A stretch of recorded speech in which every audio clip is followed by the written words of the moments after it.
So to make this double-sided Dresden plate placemat, you're going to need a variety of Christmas fabrics. And right here I have, well, I've already started cutting it. So I have 12 different back quarters that I've cut.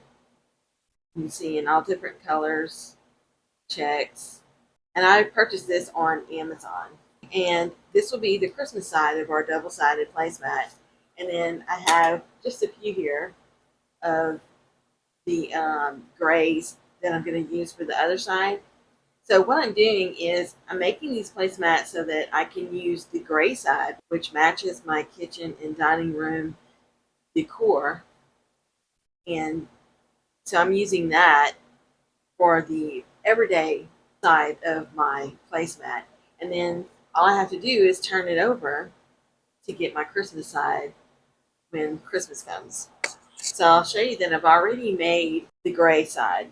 And how I did this was I used my Dresden plate ruler, and you can use any Dresden ruler that you want, but I cut it at the 6-inch line up here so that all my Dresdens were 6 inches, and that's going to turn out about a 15-inch circle placemat. And if you want to make a table topper, you can do the same thing. Just cut it at the 8-inch up here, and then that'll give you a much larger circle placemat or table topper that you could put in the center of your table. Okay, so first thing we're going to do is to cut out all of our Dresdens. And I stack these in like 2 or 3 layers in order to cut my Dresdens out so that, save time.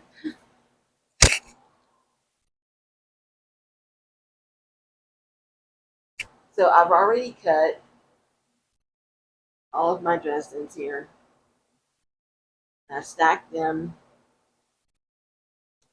in the order that I want to place them in the circle so that there's a variety of lighter and darker colors. All right, so now I'm going to take all my wedges, my Christmas fabric, to the machine. And I'm going to put them right sides together.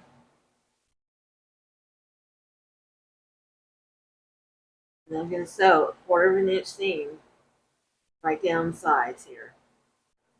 Okay, one more thing I wanted to tell you before I sew them together is you're going to cut 20 blades of your Dresden, and I sew like 10 of them together, and then I'll sew the other 10 together. So I don't sew them all at one time. And that way, when I'm done with the first 10 and I'll sew the second 10, then I'll come back and sew those 2 portions together.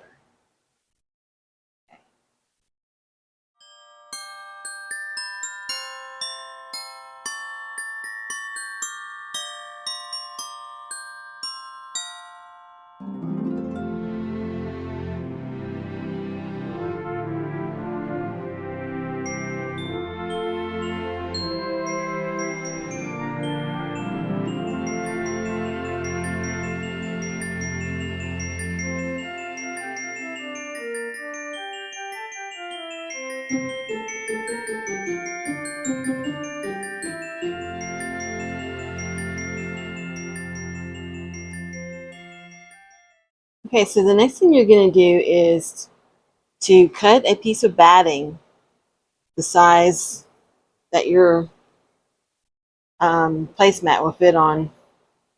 Let's see, my batting here is about 15 inches. Okay, so you're going to want to layer the first one on top like this. And don't forget to iron it first. I haven't ironed mine yet. And I use 100% cotton batting so that if you ever put anything hot, a hot plate or anything on your placemat, you don't have to worry about the heat.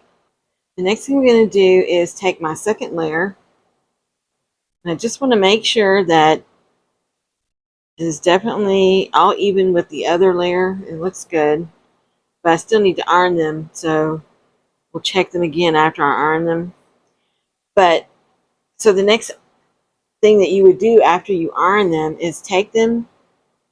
You want to put your first layer like this over your batting, and then you're going to take your second layer and put it face down with your first layer.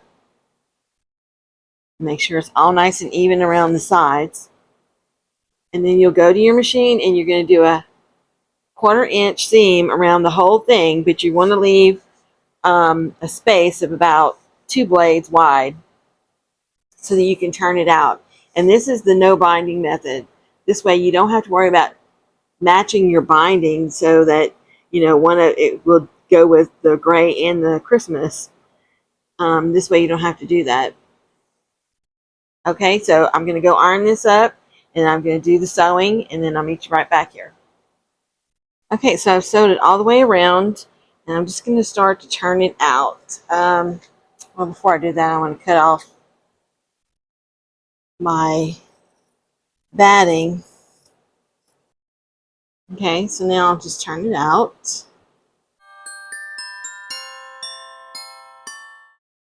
And you can use a turner, you know, or anything you need to get into the edging just to make sure that you turn it all out nice and even. Okay.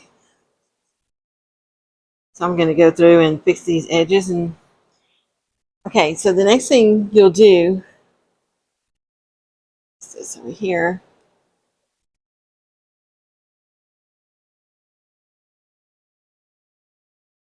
Is iron it, and you can take it back to the machine and then quilt it. And then you'll sew a top stitch all the way around the outer edge. But I'll do that after I quilt it. And as far as quilting goes, you can do anything you want. You can do an all over pattern, or you can go in between the lines here in the seams. You can do that. And that's probably what I'll do, is just go in between the seams. Okay, so before we do that, we need a circle to go in the middle of each of our sides here. So you'll pick the fabric, whatever fabric you prefer, and you're going to cut a circle. Let's see. Let's start on the end.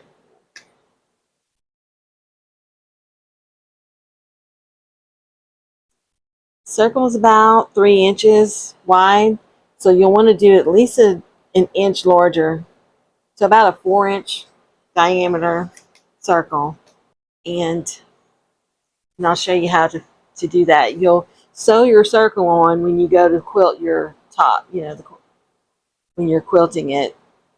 Okay, to make the circle, you can use a circle ruler, or, you know, any of the circle rulers they have out there. I'm just going to take a piece of fabric. This fabric is like 5 by 4.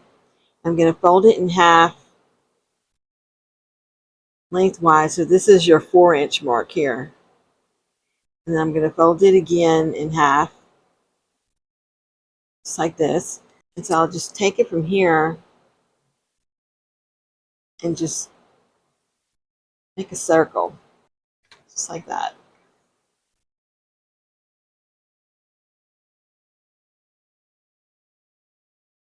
Okay.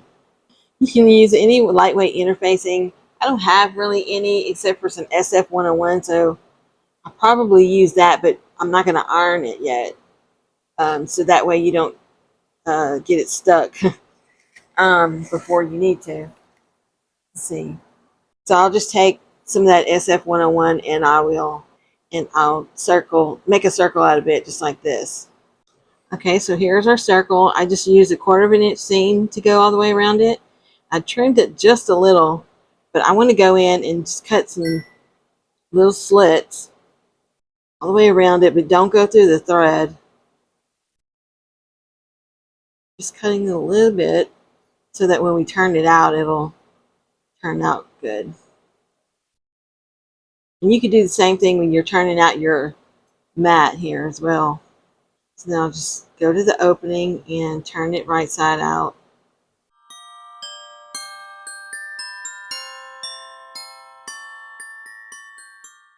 Okay, so where your opening is, you're just going to fold that over on this way, and again on the with the white layer.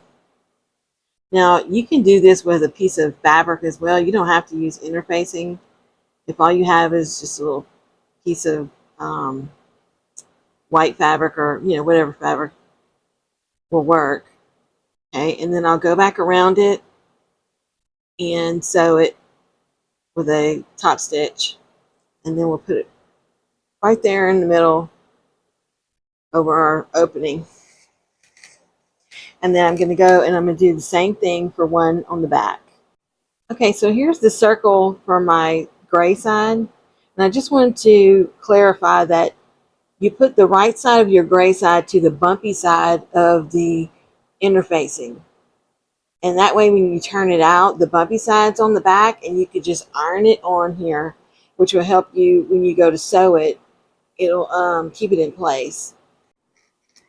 Okay, so I wanted to show you that I ironed on my middle circle to the gray side, and now I'm going to iron on the one to the Christmas side.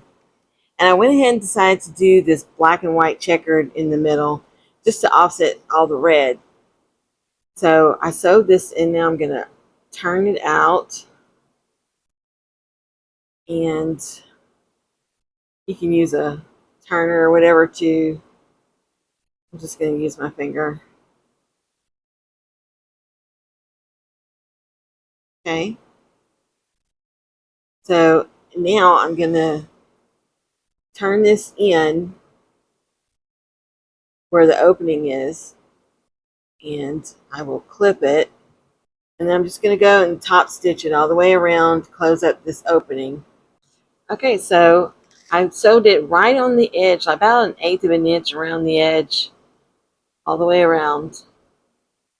Okay, so now I'm going to iron it on to the center. So the next thing we're going to do is close up this opening. I'm just going to turn it. I'm going to start with the middle, turning it so that I can make it even with the other side.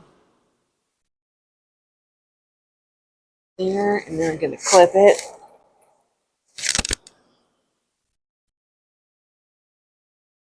And then now we can work on the sides. Just want to make sure I tuck in, make it all nice and even. Clip that part.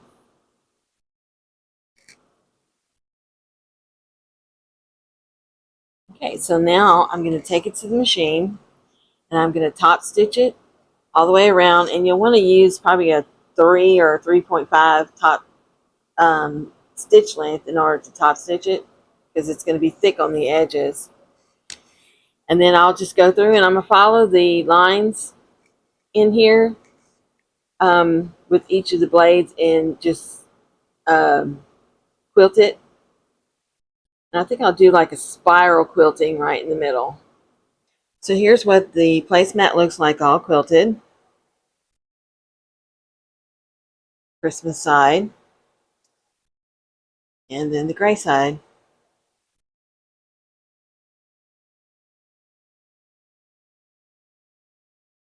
Here's the everyday gray side. Got a napkin. This napkin ring is navy, but all my other colors are navy in my house as well. So here's the Christmas one. I've got my napkin with my Christmas ring, and if you want to know how to make these rings, I have a video for that on my channel. So I hope you've enjoyed this tutorial today. If you have any questions, please leave them in the comments below. Don't forget to like and subscribe to my channel and hit that bell notification so you won't miss any of my other Christmas videos coming up. Happy holidays.